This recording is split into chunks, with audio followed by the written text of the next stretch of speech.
family, welcome to my channel. Thank you so much for stopping by. I really do appreciate it. I am Apue Bongo and I'm happy to have you here. So today we are continuing with our childhood traumas and adulthood series, and I am not alone. For the first time ever in this channel, I have a guest, and it is none other than the ever fabulous, beautiful, God-fearing, please, heart steward, please, Fela. Qhayiya, but we love her, so we call her Fela. Welcome to my channel, sis. Thank you for having me, sis. Please say hi to my channel, child. Okay. Hi, guys. And thank you for having me. It's Qhayiya Fela, known as Fela, of course. And I'm so excited to be your first guest. Yeah. Guys, she also has her own channel. Yeah. It is Fela. So please go and check her out, subscribe, do the right things, Betunan. Thank you so much. You leave it in your description. Yes, I will. Thank you so much once again, guys, for the 280 something subscribers. You guys are doing the things. The family is growing and it is so heartwarming to watch. Okay, let's get right into it. I do not want to waste time.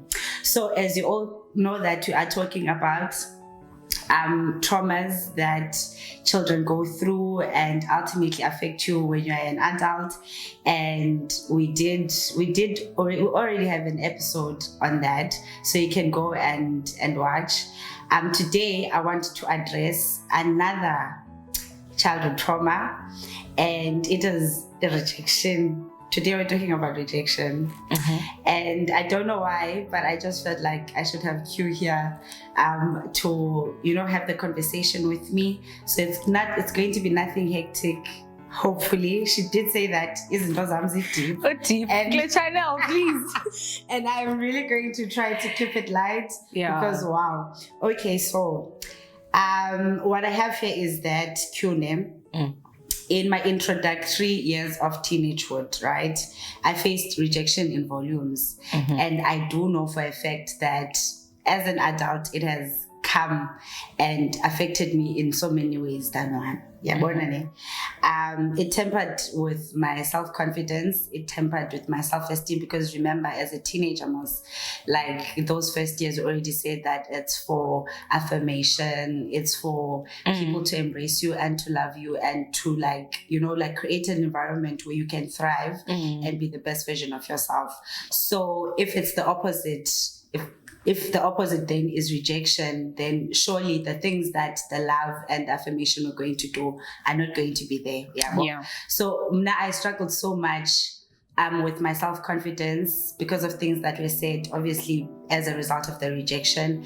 I always doubted if I'm beautiful. I always doubted if I had it in me to be whatever I wanted to be. So my self-esteem, I remember even growing up, I've always had to fight for it.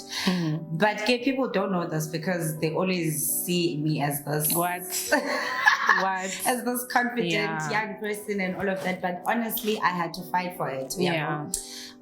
But that is a story for another day, the whole confidence, self-confidence and self-esteem thing. That's another topic. Another topic for another day, because wow. I think one of the things that has stood out that I think rejection did to me was my view on love.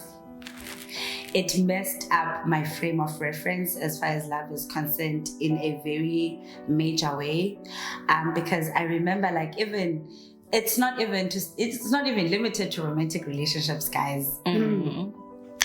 It's also with friendships. I struggled so much to believe that Qhayiya can come into my life and love me, and be honest and be genuine in her love for me. I've always, not intentionally, but we second guess about you love me, is it real? Is it, So that is one thing that rejection did for me. I don't know if you want to say something. I do. Okay. I do. I think the point that you just mentioned, I highly relate. I think I've realized, Ubana, I've had such a weird journey with friendships, and I've gotten to a point where I realized, I learned that it's mostly because I don't show up with my all, and like just like remove the walls.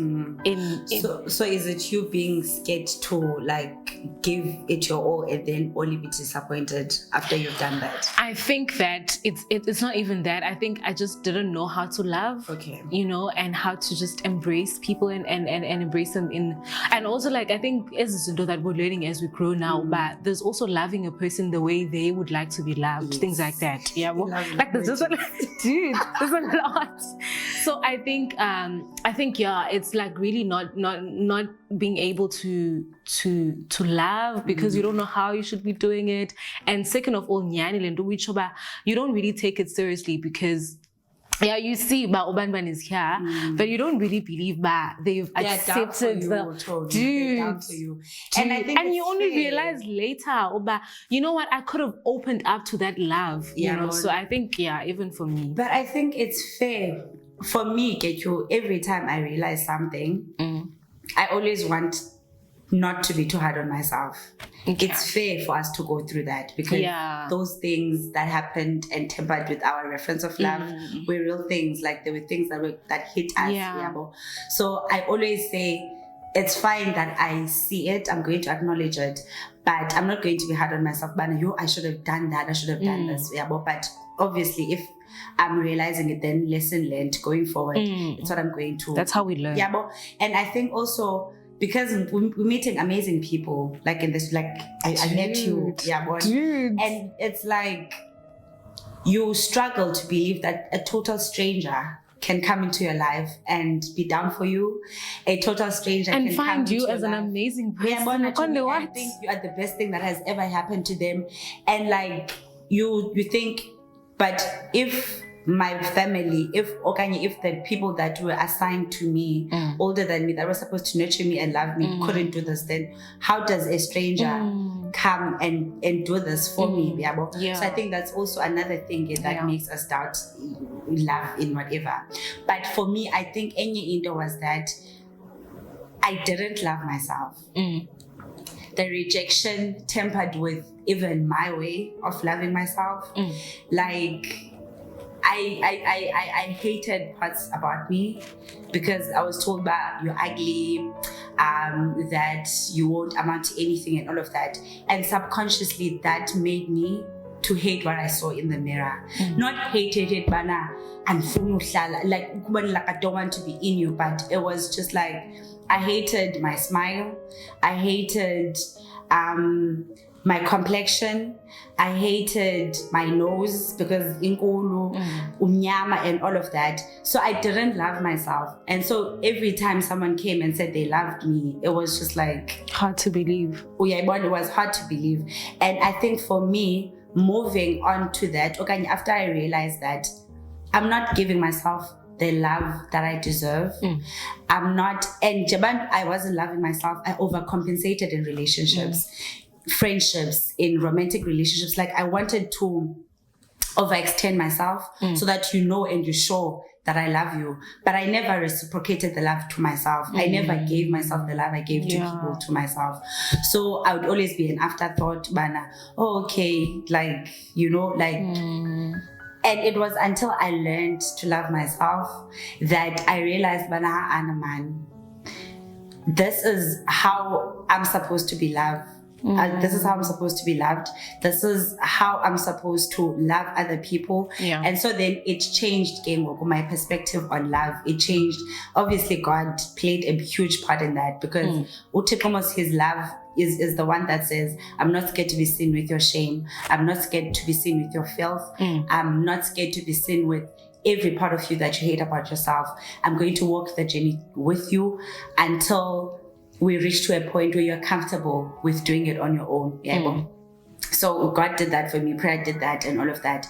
And until I was comfortable that I thought, okay, sure. So this was the problem. The problem was the rejection that I went through as a child. It was probably the trauma that came with it. And so working through that is a process that's not cute and that's not nice. But I'm happy with where I am now. But like it is one of the things that will affect you as an adult, if you were ever rejected as a child, if you were ever at a point or in a situation where you felt like you were not enough, it's going to affect you as an adult, and you have to address it because you want to be this purposeful adult. You want to be this person that is walking in the plan that God has for their lives.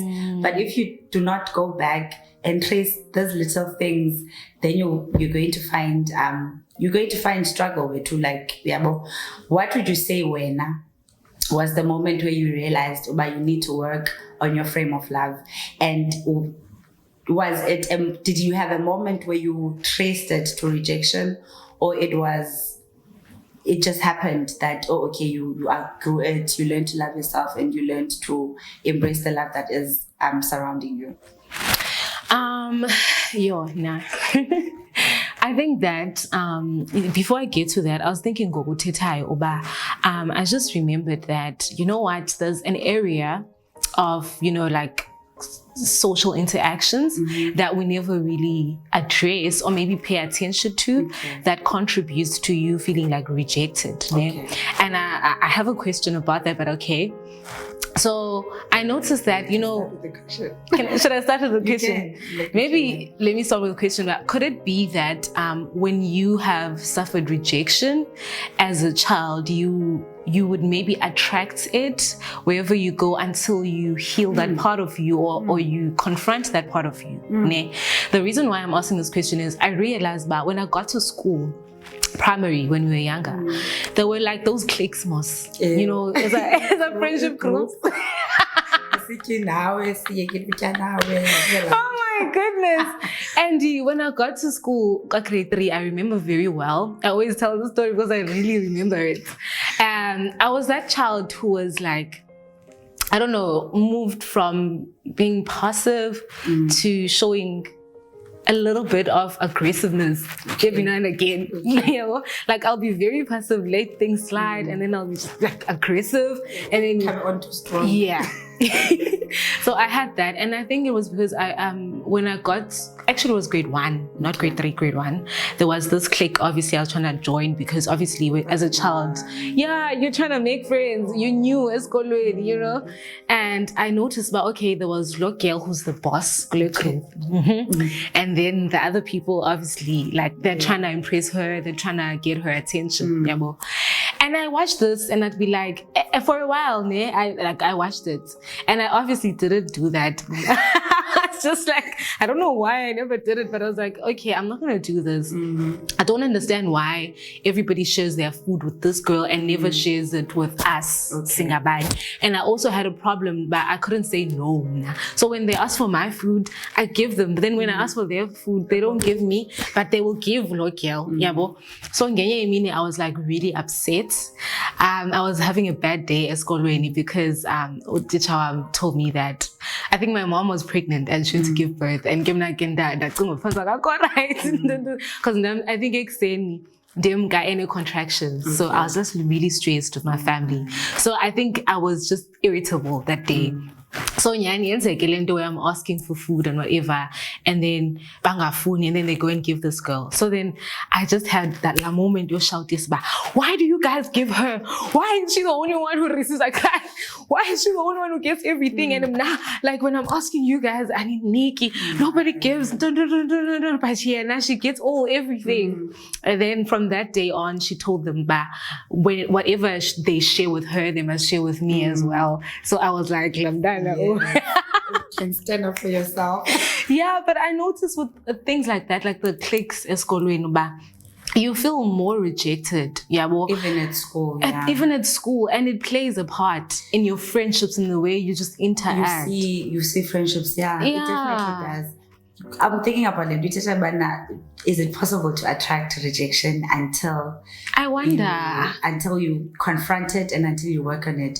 And I think we can extend that and you question break that tie.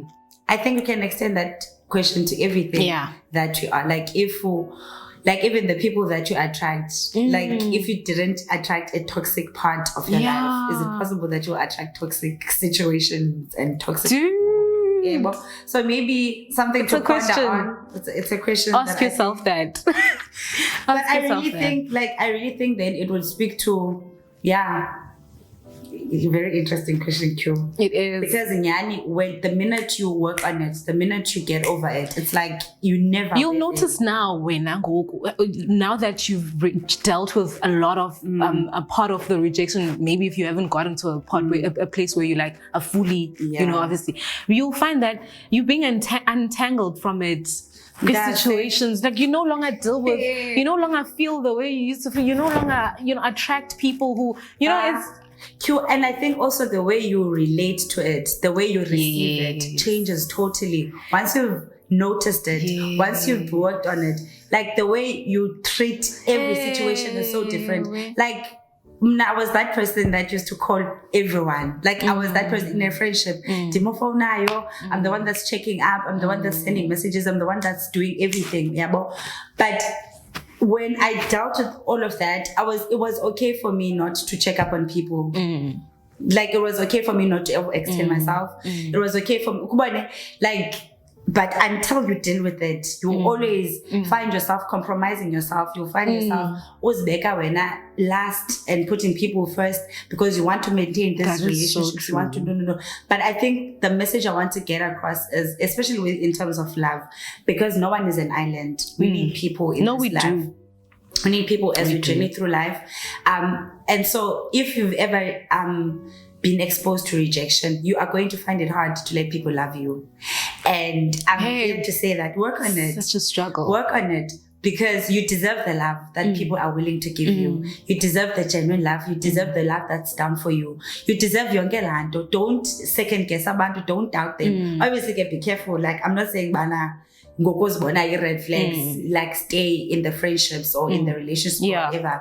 But there are people that God will send your way that you are supposed to connect with, that you're supposed to journey with, and that will lead you to your destiny ultimately. And if you're a person that has been so exposed to rejection that you cannot tell God's blessing, you're going to find yourself being delaying yourself and delaying the process that God wants to make in your life. So it's really important to say, this is what I've gone through. Nancy, rejection. Deal with it, Mdase. Accept it, acknowledge it, work on, and then be able to embrace the love that abantu are willing to give you. So true. I want to answer your question. Yes. I figured it out. Go with Titayo. Okay, cool. So I think that the moment where I realized, Ubana, actually my childhood affected me, was but it is what it is. So after my serious relationship that I spoke about on my channel, go check out her channel. Check out my last video and then you'll understand what I'm talking about.